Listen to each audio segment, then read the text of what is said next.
Movie start होती है और हमें एक टाउन दिखाया जाता है जहाँ कहने को तो अमीर लोग और गरीब लोग एक साथ रहते हैं, लेकिन वहाँ पर अमीर लोग गरीबों का बिल्कुल भी साथ नहीं देते। उनके काफ़ी हाई स्टैंडर्ड्स हैं और वो गरीबों को कुछ भी नहीं समझते। वहाँ पर सिर्फ अमीर लोगों को ही जीने का हक था, गरीबों को तो सिर्फ धुतकारा ही जाता था।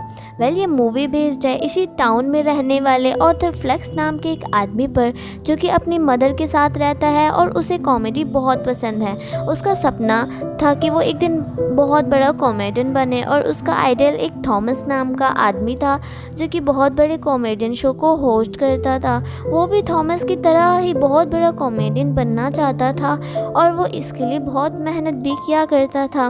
फिर मूवी के अगले सीन में ऑर्थर एक कंपनी का साइन बोर्ड लेकर उसका एडवर्टाइजमेंट कर ही रहा होता है कि वहाँ कुछ शरारती बच्चे आ जाते हैं और उसका साइन बोर्ड लेकर भाग जाते हैं, जिसके बाद ऑर्थर उनके पीछे भागता है और वह बच्चे ऑर्थर को बहुत थकाते हैं और वो वही साइन बोर्ड उसके मुंह पे दे मारते हैं। और फिर जिसके बाद वो सब बच्चे मिलकर ऑर्थर को बहुत मारते हैं, जिससे ऑर्थर काफ़ी हर्ट होता है और सीधे अपने बॉस के पास जाता है और उन्हें सारा माजरा बता देता है, जिस पर उसका बॉस उसे ही डांट देता है और कहता है कि तुम्हारा दिमाग तो ठीक है, बच्चे ऐसी हरकत कैसे कर सकते हैं, निकलो यहाँ से, अब मैं तुम्हें तुम्हारी सैलरी भी नहीं दूंगा।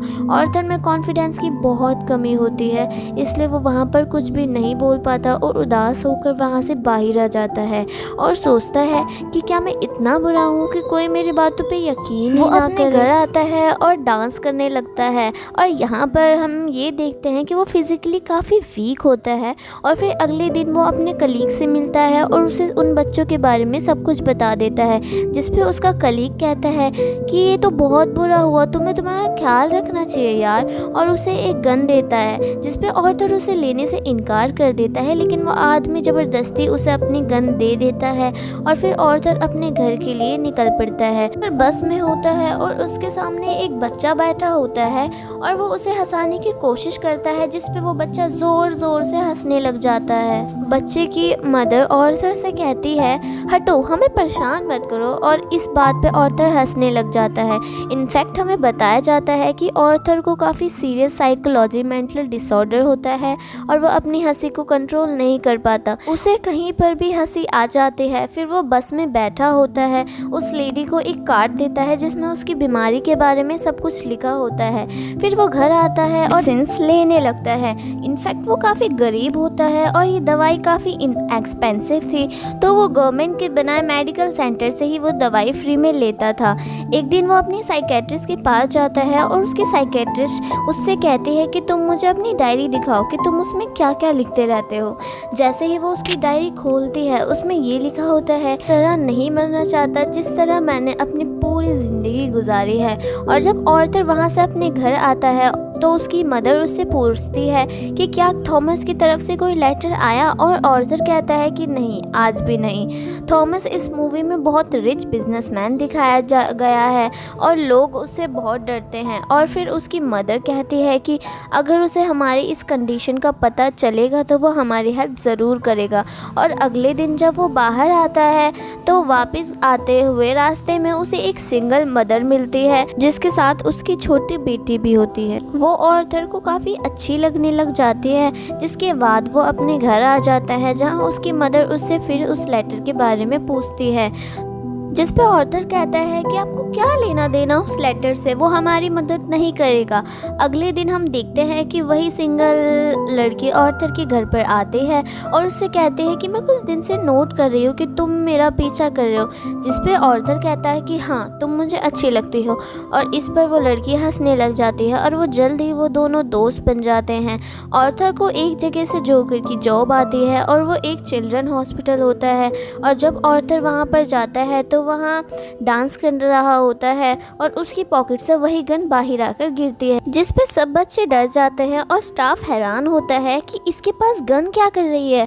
ये बात फैलती है और उसे इस जॉब से भी निकाल दिया जाता है। वो अपने बॉस को फ़ोन करके बताता है ये तो सिर्फ एक टॉय गन है, तो उसका बॉस कहता है कि झूठ मत बोलो, तुम्हारे कलीग ने मुझे सब कुछ बता दिया है कि तुमने उससे खुद ये गन उधार मांगी है। और यहाँ पर ऑर्थर का दिल दोबारा से टूट जाता जाता है क्योंकि उसके कलीग ने उसे ज़बरदस्ती ये गन दी थी। और हम देखते हैं कि ऑर्थर ट्रेन में घर जा रहा होता है और वहाँ पर कुछ बिजनेसमैन भी होते हैं जो कि थॉमस के ही आदमी होते हैं, और वो सब ट्रेन में बैठी एक लड़की को छेड़ रहे होते हैं। और ऑर्थर को यहाँ पर मेंटल डिसऑर्डर की वजह से फिर से हंसी आने लग जाती है और वो तीनों आदमी समझते हैं कि यह हम पर हंस रहा है, और वो उसे बहुत मारते हैं, इतना मारते हैं कि उसके मुंह से खून आने लगता है। ऑर्थर उन्हें अपनी परेशानी बताने की कोशिश करता है, लेकिन वो दोनों उसकी एक नहीं सुनते। फिर ऑर्थर को उन तीनों पर गुस्सा आ जाता है और वो अपनी गन निकाल कर उन तीनों को शूट कर देता है। वो ये सोचकर वहाँ से भाग जाता है कि मैंने 3 लोगों का मर्डर कर दिया है, और वो खुद को एक बाथरूम में बंद कर लेता है। पहले तो वो डर रहा होता है, लेकिन अचानक से वो वहाँ पर डांस करने लगता है, और अब ऐसा लग रहा था जैसे कि उसे कोई रिग्रेट नहीं है, और वो काफ़ी सुकून में भी था। ऑर्थर अपने घर आता है तो टीवी पर न्यूज़ चल रही होती है, जहां थॉमस ये बोल रहा होता है कि जिन तीनों लोगों का मर्डर हुआ है उसे एक जोकर ने मारा है। लेकिन यहाँ सब गरीब लोग उनकी डेथ का अफसोस करने की बजाय जोकर का साथ दे रहे होते हैं, क्योंकि वो सब जोकर के ही रूप में अमीर लोगों को स्ट्राइक कर रहे होते हैं। फिर वहाँ से ऑर्थर अपनी साइकेट्रिस्ट के घर जा रहा होता है, तो वो उसे बताती है कि हम आज आखिरी बार मिल रहे हैं, क्योंकि गवर्नमेंट ने हमें फ़ंड देना बंद कर दिया है और अब की बार मैं आपका फ्री में इलाज नहीं कर सकती। यहाँ ऑर्थर दोबारा से काफ़ी टूट जाता है और उदास होकर बाहर आ जाता है। फिर हम ऑर्थर को देखते हैं जो कि एक कॉमेडी शो में लोगों को हंसाने की कोशिश कर रहा होता है, लेकिन उससे वो नहीं पा रहा होता है, तो वो परेशानी में ज़ोर ज़ोर से हंसने लगता है, और इस वजह से उसका ये शो ख़राब हो जाता है और वो घर आ जाता है। और घर आने के बाद उसकी माँ उससे कहती है कि बेटा तुम इस लेटर को थॉमस के लिए पोस्ट कर दो। और जब ऑर्थर उस लेटर को पढ़ता है तो उसे अपने आंखों पर विश्वास नहीं होता, क्योंकि वो अपने मदर से कहता है कि आपने मुझसे ये सब क्यों छुपाया। फिर उसकी माँ उसे बताती है कि बेटा मैंने ये जानबूझकर नहीं किया, इनफैक्ट थॉमस और मैं एक दूसरे को पसंद करते थे और इवन शादी भी करना चाहते थे, लेकिन मैं बहुत गरीब थी और वो बहुत अमीर था और हम सोसाइटी के वजह से शादी नहीं कर सकते। फिर ऑर्थर अपने बाप से मिलने के लिए निकल पड़ता है, और जब वो वहाँ पर पहुँचता है तो उसके घर के गेट के पीछे थॉमस का अपना बेटा खड़ा होता है, और ऑर्थर वहाँ पर उस बच्चे के सामने बच्चों जैसी हरकतें करने लगता है। वो उसे हंसाने की कोशिश करता है, लेकिन तभी वहाँ पर थॉमस का बटलर आ जाता है। वो उस बच्चे से कहता है कि स्ट्रेंजर से बात नहीं करते, और ऑर्थर को वहाँ से जाने के लिए कहता है, जिस पे ऑर्थर उससे कहता है कि मैं सच्चाई से पर्दा उठा कर ही जाऊंगा। मेरी माँ ने थॉमस के यहाँ 3 साल काम किया और वो दोनों एक दूसरे को पसंद करते थे, और मैं किसी और का नहीं थॉमस का ही बेटा हूँ। जिस पे बटलर उससे कहता है कि तुम भी पागल हो और तुम्हारी माँ भी पागल है, उसने स्टोरी अपने पास से बनाई है और उसका थॉमस से कोई लेना देना नहीं है। और ये सुनकर ऑर्थर को काफ़ी बुरा लगता है और वो यहाँ से चला जाता है। ऑर्थर जब घर आता है तो उसे पता चलता है कि उसकी माँ को हार्ट अटैक आया है और उन्हें हॉस्पिटल शिफ्ट किया जाता है। और ऑर्थर जब बाहर बैठा होता है तो उसके पास वो पुलिस ऑफिसर आते हैं और पूछते हैं कि उस ट्रेन में जो 3 आदमी का मर्डर हुआ था क्या तुम उन्हें जानते हो। फिर ऑर्थर उससे कहता है कि मुझे क्या पता होगा। फिर उसे पता चलता है कि उन पुलिस वालों ने उसकी मदर से भी यही सवाल पूछा होगा, जिसकी वजह से उसकी मॉम को हार्ट अटैक आया था। फिर वो अपनी माँ के पास जाता है और वहाँ वो सिंगल मदर भी बैठी होती है कि तभी टीवी पर न्यूज़ चल रही होती है, और उस पर वही ऑर्थर का फेवरेट टीवी होस्ट होता है, वही कॉमेडियन जिसे ऑर्थर बहुत पसंद किया करता था, और काफ़ी शौक से उसका वो शो देखने लगता है। लेकिन देखते ही देखते उसे अपना चेहरा टीवी स्क्रीन पर दिखाया जाता है, और यहाँ ऑर्थर का वही फेवरेट कॉमेडियन उसका मजाक उड़ा रहा होता है। जब ऑर्थर को एक कॉमेडी शो में हंसी आ गई थी, ऑर्थर को ये देखकर काफ़ी बुरा लगता है, क्योंकि उसका फेवरेट आइडियल ही उसका मजाक उड़ा रहा था। इनसे ही तो उसको इंस्पिरेशन मिली थी, उसे इन चीज़ों पर यकीन ही नहीं हो रहा होता है। फिर थॉमस घर आता है तो न्यूज़ चल रही होती है कि शहर के हालात काफ़ी ख़राब हो गए हैं और गरीब लोग जोकर का मास्क पहन के सड़क पर निकल आए हैं और अमीर लोगों के खिलाफ स्ट्राइक कर रहे हैं। ऑर्थर ये देखकर काफ़ी खुश हो रहा होता है कि वहाँ सब के सब जोकर बने हुए थे, यानी क्लाउन्स बने हुए थे। उसे पहली बार ये लगता है कि उसकी जॉब की किसी ने तारीफ़ की हो। अब जहाँ वो गरीब लोग स्ट्राइक कर रहे होते हैं वहाँ एक थिएटर होता है, जहाँ थिएटर के अंदर अमीर लोग कोई मूवी देख रहे होते हैं और वहाँ पर थॉमस भी था। और उस स्ट्राइक को रोकने के लिए पुलिस आ जाती है और उन्हें ये करने से रोक रही होती है। हर तरफ हलचल मच जाती है और इसी चीज़ का फ़ायदा उठाकर ऑर्थर थिएटर के अंदर चला जाता है और वहाँ के वॉशरूम में जाता है जहाँ पर थॉमस भी आया हुआ था, और उसके पास जाता है और पोलाइटली कहता है कि मैं आपका बेटा हूँ, मेरी माँ और आप एक साथ हुआ करते थे, याद करें। थॉमस उससे कहता है कि मैं इस नाम की किसी औरत को नहीं जानता, और उसे ज़ोरदार एक पंच मारता है जिससे उसकी नाक से बहुत खून आने लगता है। फिर ऑर्थर घर चला जाता है और उसे कुछ टाइम के बाद पुलिस का कॉल आता है, और इनफैक्ट वो ऑर्थर से भी इन्वेस्टिगेशन करना चाहते थे, यानी उस दिन के बारे में जब उन 3 आदमियों का मर्डर हुआ था। ऑर्थर को ये पता चलता है कि उसका फेवरेट कॉमेडियन ने उसे अपने शो पर बुलाया है। इनफैक्ट उस कॉमेडियन ने ऑर्थर की वही क्लिप जो अपने शो में चलाई थी, उसकी वजह से उसकी शो की रेटिंग्स काफ़ी ज़्यादा बढ़ गई थी, क्योंकि लोगों ने उसे बहुत पसंद किया था। वो अब बहुत खुश हो जाता है और तैयार होकर वहाँ से जाने के लिए निकल पड़ता है, लेकिन उसे याद आता है कि थॉमस के बटलर ने कहा था कि उसकी माँ पागल है। फिर वो उसी मेंटल हॉस्पिटल में जाता है जहाँ उसकी माँ का कभी इलाज हुआ था। वो उन लोगों से अपनी माँ की फ़ाइल मांगता है। उनके वो फ़ाइल ना देने पर वो फ़ाइल चुरा कर भाग जाता है, जिसमें ये लिखा था कि ऑर्थर की माँ का किसी और के साथ रिलेशन था और वो उसकी माँ को बहुत फिज़िकली अब्यूज़ करता था और मारा पीटा करता था। और इसी दौरान ऑर्थर के सर पर भी चोट आई थी, जिसकी वजह से आज ऑर्थर इस डिज़ीज़ से सफ़र कर रहा है। फिर वो सीधा उसी सिंगल मदर के पास जाता है तो उसे पता चलता है कि वो तो सिर्फ उसकी इमेजिनेशन थी, असल में उसका कोई वजूद ही नहीं था और उसको उसके विजन्स आया करते थे। ऑर्थर अपनी माँ की चोट की वजह से काफ़ी परेशान भी था। वो अगले दिन हॉस्पिटल जाता है और पिलो से अपनी माँ को मार देता है।